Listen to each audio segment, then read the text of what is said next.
Abate, we are out. Fire! Yes, madam. He's bleeding out! Go faster! And the great warmth washing over me. Towel! I think the sky's on fire. He's dying. Caroline, he's dying. Press! He's turning. Abate, we'll need a gurney at the hangar bay. ETA 19 Death seconds. at the gates again. Howling my name.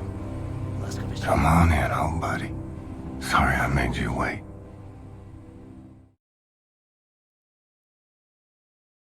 Sequels to movies, books, and especially video games have a fairly large burden to clear. That is, to improve on the original while also kind of making it feel similar or the same in certain ways. This is a fairly difficult task to undertake and even harder to stick the landing on, as I said before, especially in video games. Most games really end up feeling, to me, like either too much has changed, like from Halo 2 to Halo 1, having drastically different weapon suites and kind of movement features from game to game, or not different enough, where they just feel like a retreading on the same thing over and over again, much like how a lot of people are feeling about the new God of War. Wolfenstein2 The New Colossus, released in 2017 by Machine Games, is almost a picture-perfect sequel in my opinion. It doesn't mean it's a perfect game by far, but what Wolfenstein 2 managed to accomplish in its about 12-hour runtime, according to me in this playthrough, is nothing short of almost a masterpiece in almost every regard. From how the gameplay feels and is improved on from the prior games in the series, to how the narrative and characters feel far more fleshed out in this game, more so than any other Wolfenstein series, and dare I say, in most games as a whole. We're going to dive into all of that in this video. So if you do enjoy long-form video essays on video games and the gaming industry as a whole, please consider hitting that subscribe button. It definitely helps with the channel, and thank you in advance for that. And for now, let's dive deep into Wolfenstein 2 The New Colossus.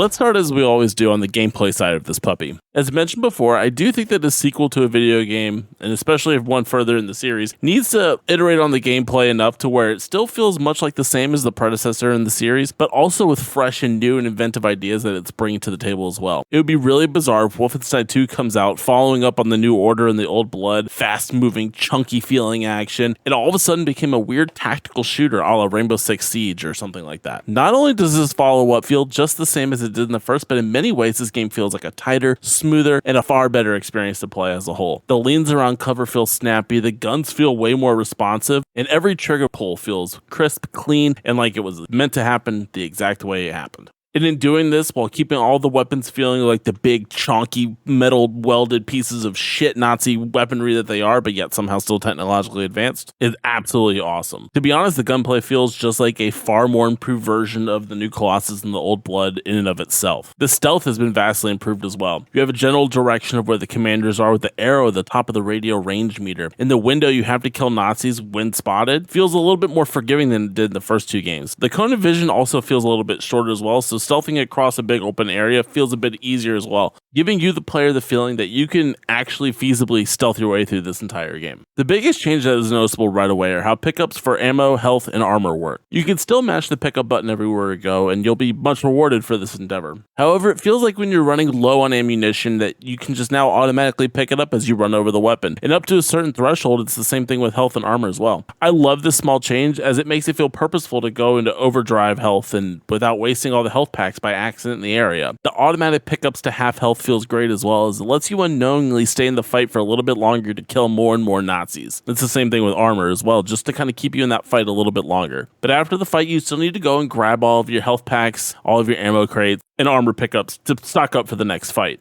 This marriage between the new and the old systems at play and meeting somewhere in the middle really has a really great feeling to it and makes it feel like that you're not having to button mash in order to just stay ahead of the curve, but you also still need to make sure that you're doing that to top up all of your reserves for the next fight. It treads a good balance, which honestly I truly appreciate. Speaking of weapons, we do have some new additions to the roster as well as some old favorites. The machine gun, shotgun, and pistol are all back, the bread and butter of Wolfenstein. Gone is the laser Kraftwerk, this time being replaced with the Diesel Kraftwerk, a type of sticky grenade launcher that shoots globs of diesel into objects and enemies to await detonation, essentially laying explosive landmines everywhere, or triggered exploding sticky grenades from Halo. On the utility front, it's used to blow open doors or explodable crates for resources and the like. However, this weapon does have a little less utility for moving about the level as the laser counterpart did, but I love the way this gun shoots, and it's far more versatile for killing Nazis as well. Setting traps, sticking huge armored dudes with tons tons of these diesel blobs and popping them is just a good fucking time. And causing chaos with explosions is fantastic as well. The other weapons added was the machine gun pistol, which acts as like a submachine gun, firing a ton of small caliber rounds out to kill somebody at a very fast rate. This gun does confound me a little bit for a few reasons, and in the sandbox really sits in a weird space. While it's fun to shoot the weapon in this game and just dumping rounds downrange, it sits in a weird spot utility wise, as there's already two guns, the pistol and the machine gun, that do everything this gun does but better. The only positive I can really find is if you need a gun that has ammunition in it, that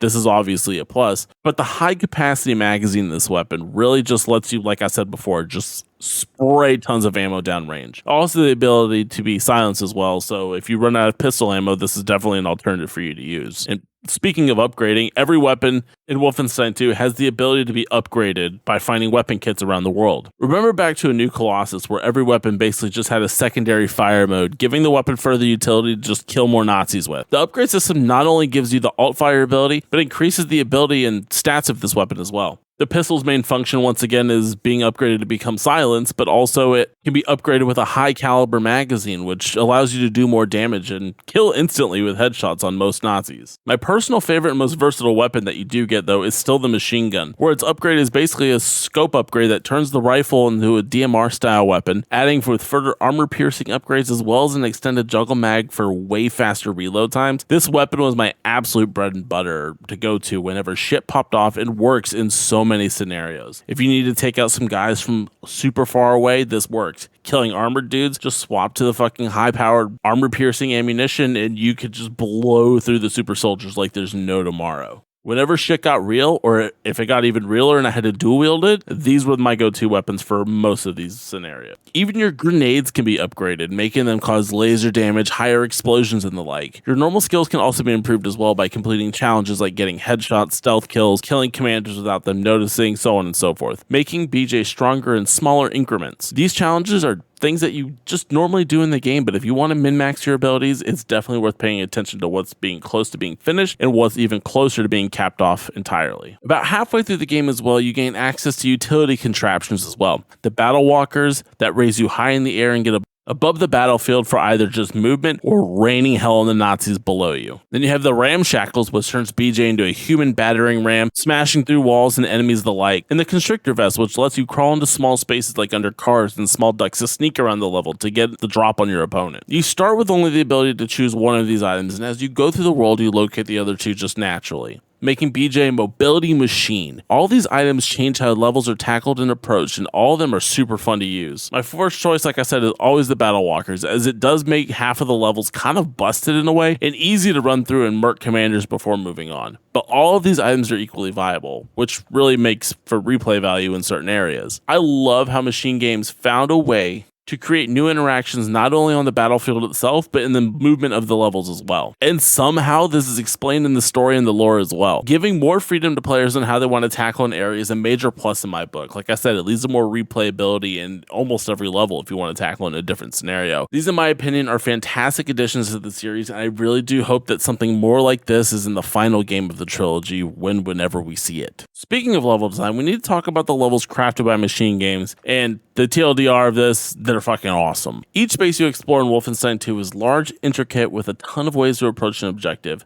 utilizing said contraptions above. With these more open spaces, Machine Games has also put the ability to go back into areas in the Wolfenstein as well, having assassination targets located in each area, as well as a ton of upgrades and collectibles scattered throughout for you to find. Not only do these provide some tangible upgrades for weapons, but also the lore in this game is fan-fucking-tastic. Just reading through how Nazi-fueled America has basically existed up until this point is truly riveting, especially if somebody who enjoys history like I do. Revisiting these locations with more powerful weapons, and especially the contraptions, is a damn good time, as you have more options on how to move through the level, whether it be to just jump to the second floor of areas and bash through walls at the same time. It really makes for just how you want to tackle everything just different. The design of the world in these levels are really fleshed out in this sequel, and this game is far better for it. Think back to A New Order or Old Blood, where a lot of it was just hallways or big square rooms with just different ways of going through the square to lead you to another hallway. Looking specifically at the main hideout as well of the game, the submarine from the first game, which you took over then, this space truly feels lived in and thriving. There's people everywhere, signs posted on who lives what, and each space of the character feels like a little bit slice of that character itself. Max Haas's room being full of crayon drawings and toys, toys scattered throughout the room. Wyatt's room being full of old army posters from when he recruited into the US Army back in the day. There's also a pig, for God's sake, and he's a good pig. Hey, Max,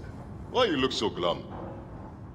There's a shooting range to hone your skills and top the scoreboard for the hell of it, or if you want to get those achievements. I love this hub space, and I can't wait to see what they use for the third game, seeing as how the game ends and you get an even bigger space to utilize. Coupled with the amount of music Mick Gordon produces staggering, and all of it is awesome. There's not much too more to expand on that we haven't touched on already in any Mick Gordon soundtrack, but it absolutely rocks and fits the mood the entire way through. Even the crazy jazz solo part in the middle of New Orleans drinking contest. There really is no part in the soundtrack that sucks anywhere. As mentioned before, there's a quite bit more side content here, and I'll say it's a solid first attempt. You're given some side missions around the submarine, like feeding your pig because he's a good pig, destroying some tapes or some tablets, but the core of the side content revolves around assassination missions taking place throughout the world. As you play through the game and kill commanders as you just go throughout the levels, they drop what's called Enigma cards to grab. These are decoder cards, and as you grab more and more of them, you have the ability to basically decode the locations of Nazi commanders hidden throughout the world. This is a pretty simple hacking minigame of match the picture and unlock the location of the Uber Commando. Once unlocked, BJ goes to take him out in the true style of terribility. These detours are pretty fun at first, but towards the end there's just so fucking many of them, and doing the same thing over and over again, it does get pretty one note and tiresome pretty quick. Granted, you can go and re-explore these old areas for collectibles and upgrades, but there really could have been something more to mix it up. A fetch quest, intel gathering, planting bombs, holding points. The same assassination formula over and over again got pretty one note and wrote at a point, but for a first crack it was kind of okay. As mentioned before, it's fun to go and re-explore the areas for missing items, but I could have just used a little bit more in the side content department.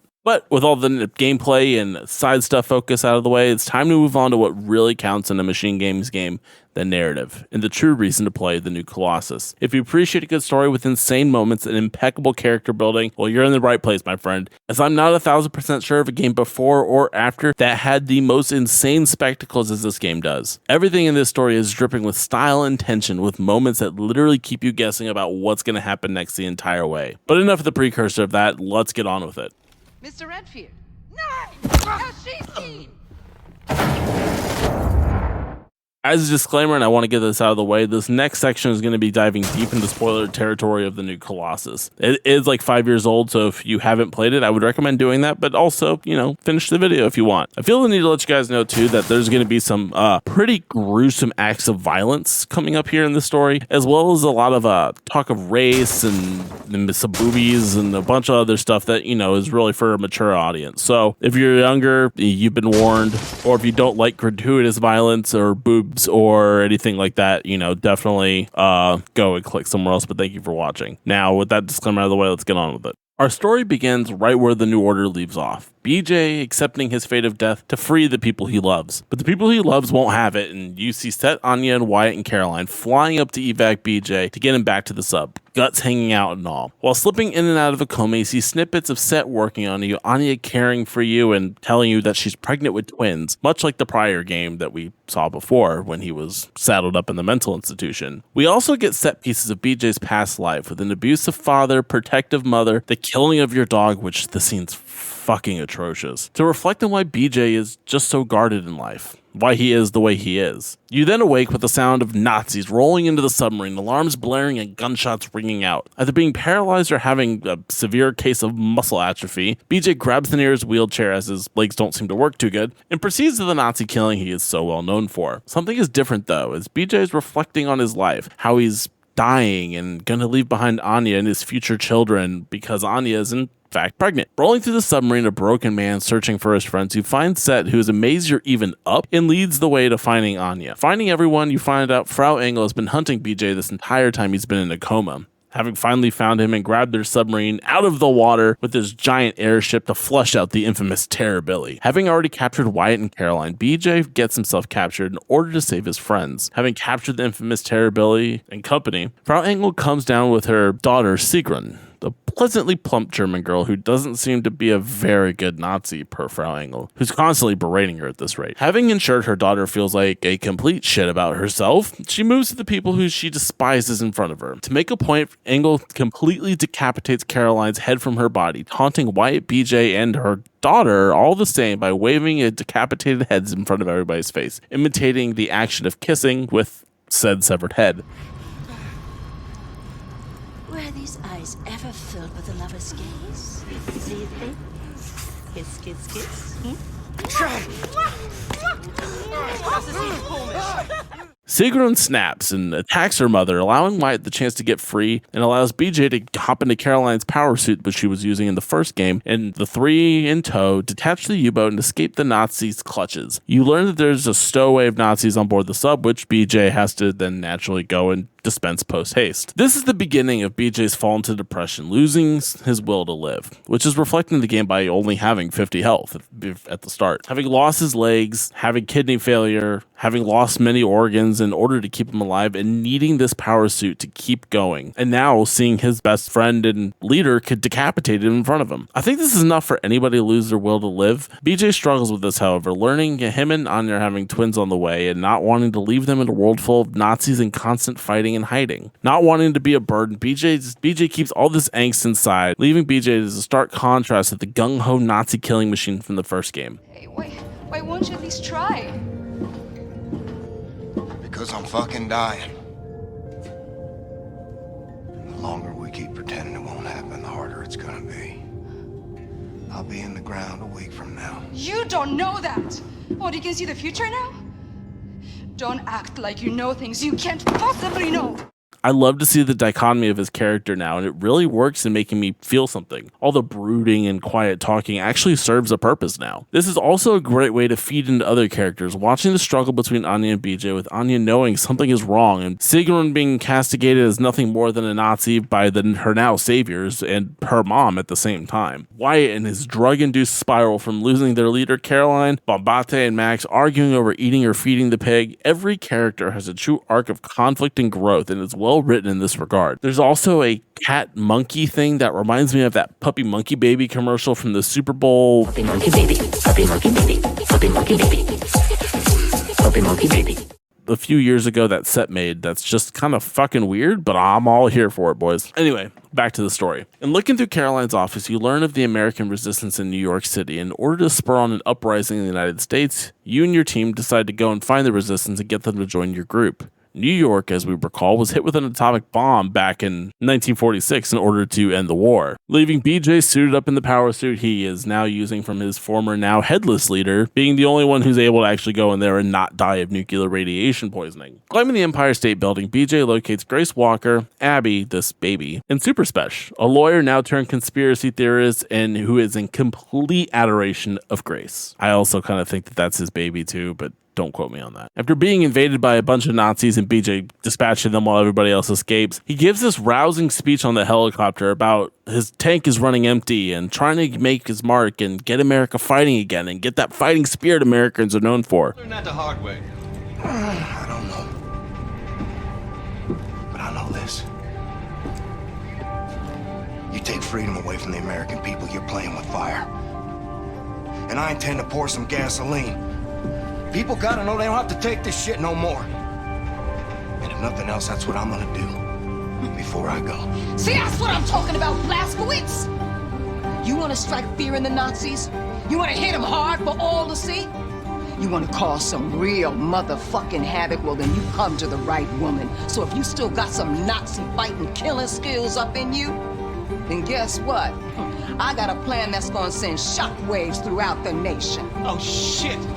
Is this the one where I go home to Roswell's? Grace is hesitant at first, but she signs on, letting him know that the southern states have now defected to the Nazis and are being controlled by the Ku Klux Klan. BJ says fuck them and let's get started. Grace hatches a plan to grab a nuclear warhead from inside the submarine and use it to take out the Nazi Uber command, which is converging over Roswell, New Mexico, and Spesh heads there first to gather intel and line some things up. This should really put a fucking dent in the Nazis' game plan and leadership is the thought process here. After securing said warhead, you make your way to New Mexico and with a strangely horrifying sight. It's a pristine small-town Americana, however, with the KKK walking around like they own the joint, Nazi propaganda littering the streets, and hearing that Americans are forced to learn German and are okay with it and give respect to the Order of the Reich is absolutely, strangely, once again, a staunch dichotomy from what we know America as, especially in the 1960s. This area is one of my favorites as it shows the real clashing of ideals at play, with the evil evil of the Nazism control combined with that small town Americana overlay, so it's kind of a fun contrast. You also see the entire town plastered with wanted signs for you,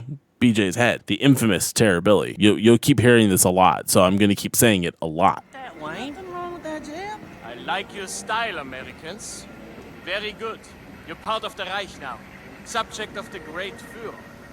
I hope for your sake you consider the Reich and all its glorious people your own. Yes, of course, sir. Sure. Let me give you some free advice. You are witnessing a new dawn for America. You have a choice in this new world, because the time will come when, how do you say, the wheat detaches from the chaff. Have you taken your German lessons? Oh, yes, sir. Good. You, how do you say thank you in German? Oh, of course, sir. Let me see. It's, Yes. dank, Yes, out with it. danky. My God. Was that all right? No, that was terrible. You're butchering my beautiful language. It's Danke schön, verdammt. Say it. Danke schön? Incorrect.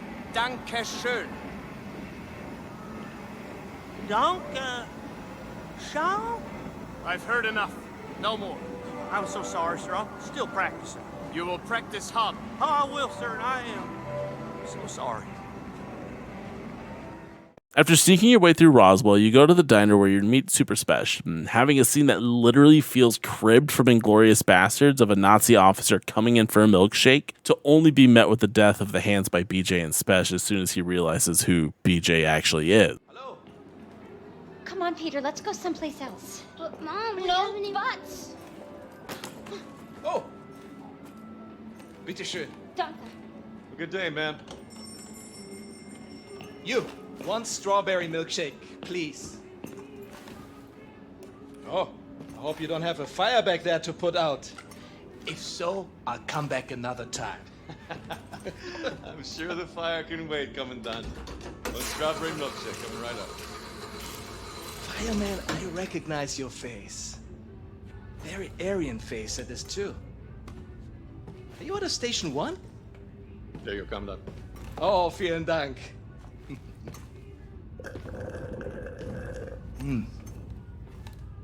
Now you, show me your identification papers. Please.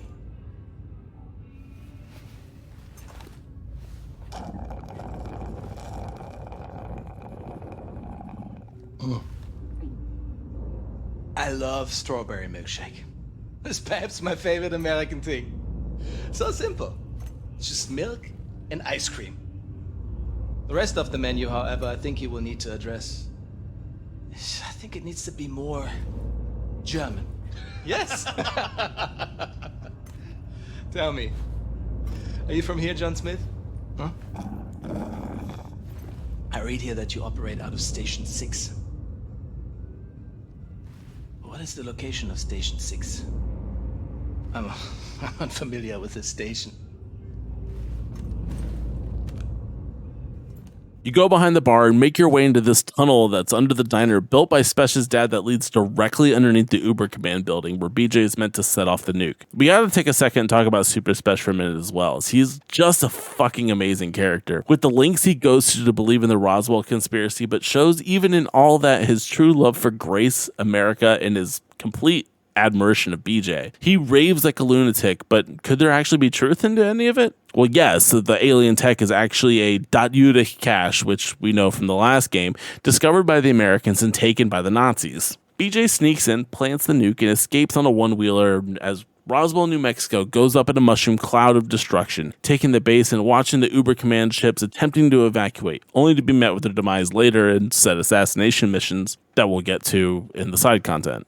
During the escape, you see a sign from Mesquite, Texas, BJ's hometown, leading to a detour to his childhood home.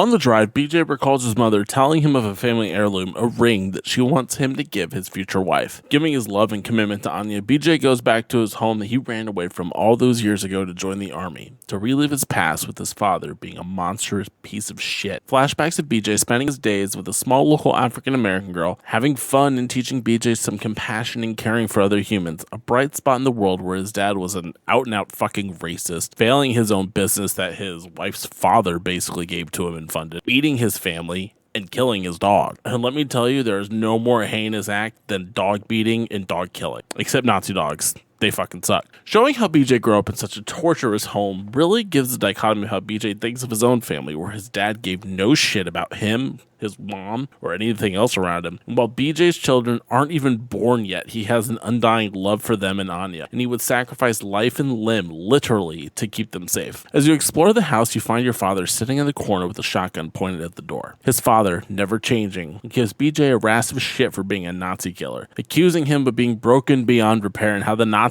had given him everything. He also let loose that he had turned in BJ's mom for being Jewish, and telling BJ he is turning him in as well. BJ notices the open phone line and swiftly moving to slowly murder his father, who had tortured him for so long. In the struggle, BJ mutters the line, "Even if I was dead, I would be a better father than you ever were," and then proceeds to kill his dad. Immediately, the house begins to explode with a giant Nazi mech grabbing the house with giant claws, and BJ is captured once again by Frau Engel. I love this scene as BJ is really confronting his own past here, showing he's grown past his childhood, how he's grown out of the shadow of his father, kicking literally and beating him down in order to potentially be nothing. BJ's overcome every obstacle in his path of killing Nazis, and now he's come to overcome one that has plagued him for years. I adore this scene, and it really gives BJ some more of that character and that deep look into his past that really make BJ who he is. It is here that we move into one of the best scenes in video games. BJ awakes to the sound of Special's voice, putting on his lawyer persona as he proceeds with his escape plan with the infamous line of, "It was space aliens, man!" It was space aliens, man! Is promptly shot in the back of the head. BJ passes out again to awake on trial by the Nazis, where he has a vision of breaking out. This is just a vision, however, and upon passing out again, BJ is now up for execution, where our main character is promptly beheaded by Frau Engel with a giant sword on the Lincoln Memorial. We watch BJ's head fall into the water below, only to have the footage rewound to see his friends execute a ruse of snatching the head and working to shove it in a jar full of water to keep the brain alive. It is here that the now severed head of BJ is placed in a jar to be grafted on the body of a Nazi super soldier who, coincidentally, doesn't have a head, much like the puppy monkey baby thing we saw earlier in the game. From here, BJ's head is grafted onto an automaton body, leaving him with literal pep in his step as he is no longer contending with imminent death. I love this 10-minute section of the game where it just subverts all expectations of what's going to happen. I mean, this scene literally had me in shock and awe. How often do you see the character you played for 2.5 games get their fucking head cut off and actually die? The entire time you're expecting some sort of rescue while on your knees in front of the Lincoln Memorial in the National Mall. It's symbolic scene in of itself. But not only does the rescue never come until after the beheading, it then goes into the realm of absurd with the stealing of the head and grafting it onto a body. It's set up at the very start of the game as well, which is pretty fucking clever with Set's pet, but never in a million years would this have come out the way I believe that this entire thing happened.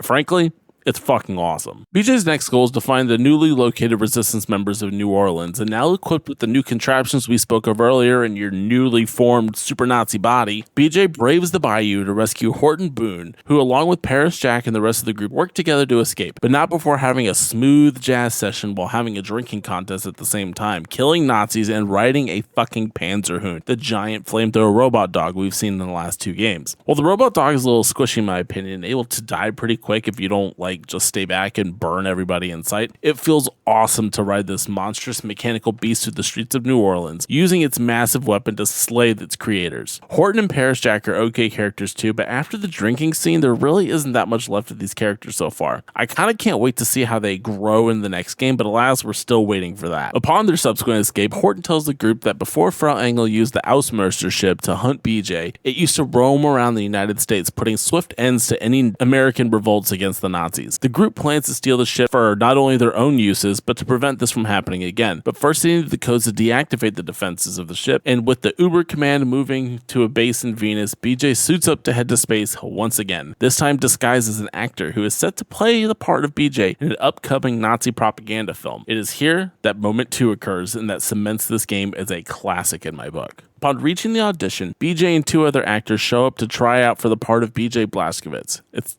kind of meta, but bear with me. We meet the director of the film, Adolf Hitler, who old and decrepit and obviously falling into dementia. I mean, he literally vomits, forgets who he is, and reverts to a state of calling his assistant director mommy over and over again.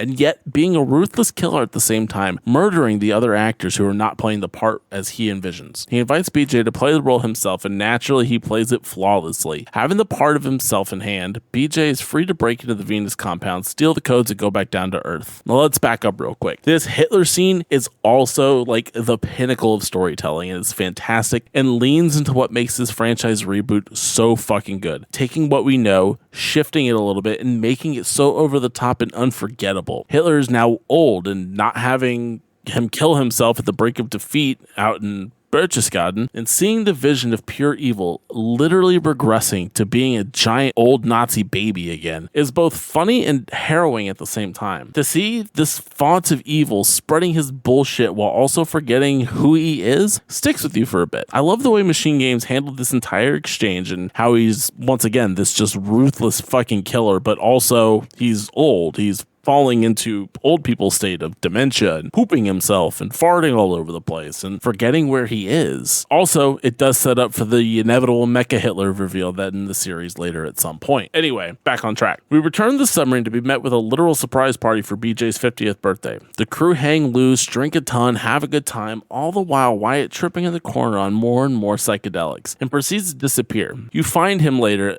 underneath the shooting gallery, attempting to kill himself because of the state of depression that he's in, which with BJ and Wyatt being through so much together really brings into focus the struggle Wyatt's been dealing with silently on his own. Through seeing Fergus die, Carolyn being killed as well, and all of his buddies through the years of fighting just all succumbing to the tragic death by the hands of the Nazis. It's enough to send anybody into a spiral. Wyatt is truly a tragic character in this, right? And through his friendship with BJ and brotherly love they share, BJ pops him one right in the fucking kisser and takes him to set to flush the drugs out of his body, not without expressing their brotherly love in the process, leading to the grand finale. You move to take over the Ausmercer, but not before giant Nazi robots try to block your path. Working with Anya, you disable these defenses, and upon reaching the control center, you get attacked by another Panzerhund, where Anya boobies out from a burned shirt, dual wields 2 machine guns while tossing grenades to save her man's life. All doing this while super fucking preggo with their babies. It's an over-the-top scene to be sure, but one that shows the dedication both have for each other in a funny and kind of really heartwarming way. Wow. Darling, I think I'm done with this. Covered in blood, tits out, and fucking giant pregnant belly, BJ reflects on how beautiful she is all at the same time. We lead up to the last scene, the entire crew rolling up on Frau Engel, giving a TV interview on how she was able to murder Terror Billy and capture him, to free the Nazi people of his reign of terror, only to be murdered by the same man on live television. We then get an amazing speech from Wyatt and Grace about how the American people need to rise up, as they once did, to form the country that we all live in now, and fade to black. You were born in the land of the free. You fought the kings of old and broke them. You gave your lives for the simplest but most essential truth of all. Give me liberty or give me death. Right on, Wyatt. In your veins runs the blood of revolutionaries. So tonight, brandish your guns, your knives, and your fists. Seek out your oppressors wherever they are and tell them, we don't want nothing, not a thing from you. Tonight, we show those that sow the wind that we are the whirlwind. We're not gonna take it! To be honest, this last mission really comes up really fast, and I wish that there was a little bit more lead up to the whole ordeal, some sort of like swellingness of the end coming in sight, and leaving on this cliffhanger is just, it makes me want the third one so bad. As the end just, it does kind of appear out of nowhere and the game is done, but the final scene with the Americans rising up and you see the newspaper articles of riots and revolts all over the country with the banging metal cover of "We're not going to take it" is a fucking way to end the game, and I absolutely adore it. I have to say, and even relitigating all this through this video, I can't stop thinking of all the different moments of this game. From the beheading scene, to Hitler, to killing your dad, to having that struggle with your own past, and moving on to the future with this newly formed body. Everything in Wolfenstein 2 The New Colossus, on a narrative point of view, hits almost perfectly for me. Like I said in the last video, I'm a big fan of alternate history, and this one just takes it to the new level. It's also an extremely patriotic game, especially if you're an American. It's hard not to notice how pro-America that BJ especially is, and how he has this wonderful ideal, even with all the problems we have in our country, of how this country used to be. And every day BJ is fighting to recreate that America that he knows is the best country in the world, and truly is. I can't help but just see the ringing patriotism from America coming out of Machine Games, which is not from the States, it's from Sweden. So I don't know. I absolutely adore everything in this game, and it's literally a picture perfect game, and I adored playing it through once again this time around. So on a narrative point of view, I don't think you can find anything better, and you're doing yourself a disservice for not playing it yourself. But we have to come to the narrative at some point. We've been going on for about 18 minutes, so let's wrap this video up, shall we?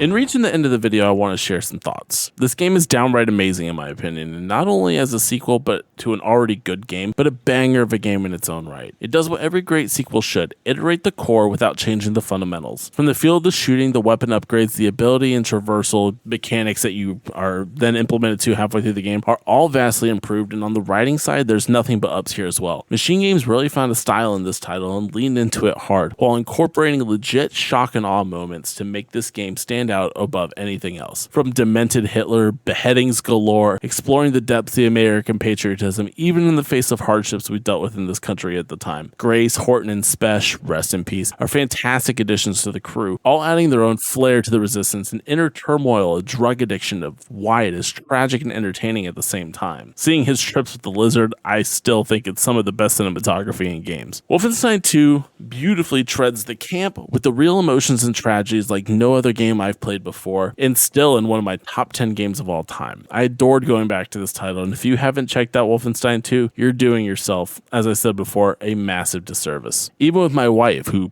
casually plays games on the side, she's currently playing House Flipper right now, enjoyed the hell out of this game, and with that, we have to bring Wolfenstein 2, unfortunately, to a close. While still waiting for the finale in the trilogy, we do have one more game to look at in this series, the black sheep of this reboot series, Wolfenstein Youngblood, which will be the next video. It won't be as glowing, but once again, thank you all for watching and giving me your time today. If you made it this far, hopefully you like something about this video, so consider giving it a like. Let me know what you guys think of Wolfenstein 2 in the comments down below. I love seeing what you guys and girls have to say. And if you haven't hit that subscribe button and the notification bell so you see when we post new videos every week, go ahead and do that right now. And as always, shout out to my editor SUNRAX for helping me put these videos together. He makes the ramblings of a stupid 31-year-old man seem mildly coherent and with a little bit of flair on the side. His links will be down below in the description. And with that, ladies and gentlemen, until next time, my name is Brendan, and I'll see you guys in the next one. Lady,